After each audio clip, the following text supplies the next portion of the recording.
大家好，喺今日我哋想同大家講下我哋對債券嘅睇法。喺2026年嘅呢一個時刻，我哋認為向前展望，對債券投資嘅關鍵係管理好利率風險。面對住當前嘅市場環境，我哋嘅觀點始終如一，就係要優先選擇短久期投資級別嘅債券。點解呢？因為面對住充滿住變數嘅今年，我哋覺得短久期投資級別債券嘅確定性相對比較高，風險亦都係相對比較可控。我哋首先望一望數據先。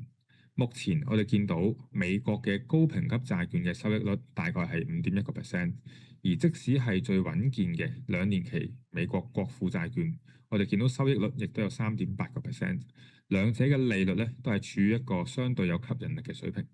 而就住聯儲局主席換人一事上，我哋見到雖然聯儲局主席嘅提名人選捉實喺縮減資產負債表上面嘅取態相對鷹派，但係佢亦都已經明確咗話會表態支持下調呢個短端利率。考慮到短端債券或者所謂嘅 short duration bond 嘅債券嘅價格主要係由短端利率去驅動，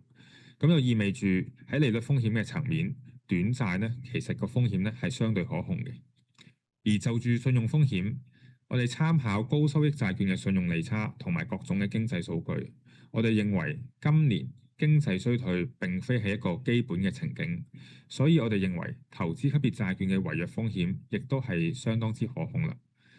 而就住長端債券，點解我哋相對具有戒心呢？主要係因為我哋預期今年嘅長端利率嘅波動性相對係會比較高，原因包括第一，我哋見到市場有將儲備資產多元化嘅傾向。今年喺美伊戰爭之前，我哋見到美匯係有所轉弱，貴金屬嘅價格咧亦都係不斷破頂嘅，